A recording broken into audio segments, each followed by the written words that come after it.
The big one is the United States government has admitted that they have been continuously studying the UFO phenomenon. That program was called ATIP,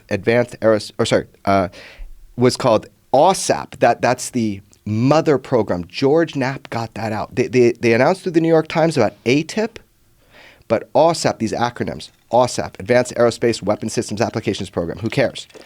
That was the mother program. So they've admitted we didn't stop studying UFOs in 1969 with Project Blue Book. We don't think it's crazy. We actually want to reverse engineer the technology. That's why on your other show, you said, what's this AAV thing? It's like they're making up another UFO name. Well, hold on. There's a reason.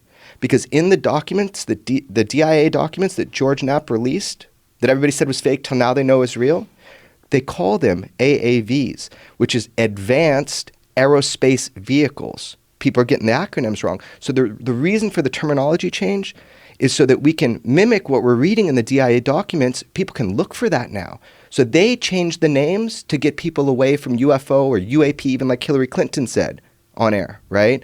So what are you talking about? Hillary Clinton said. Hillary Clinton informed the public on Jimmy Kimmel, oh, Jimmy, we don't call them UFOs anymore. We call them UAPs, unidentified aerial phenomenon. Right, so she kind of was giving. The Clintons are very into the UFO topic. Senator Reid, he's done a lot for the subject, the study of it. Right, so she informed the public so they could look for the right term.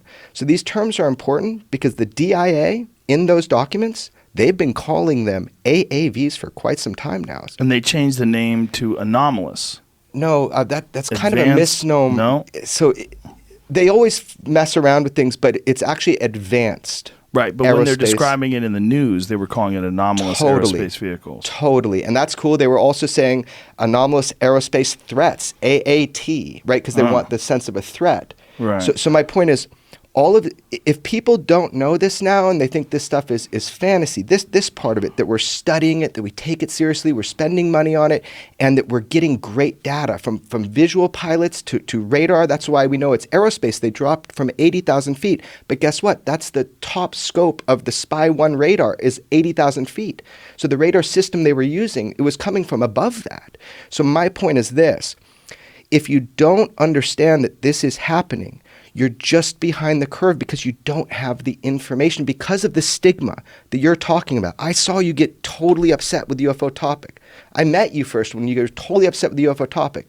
It's the people. When you're doing your pull this microphone. I'm sorry, man. When you're doing your show, the Joe Rogan Questions Everything, I could see how frustrating it is. Trust me, I have been frustrated to hell.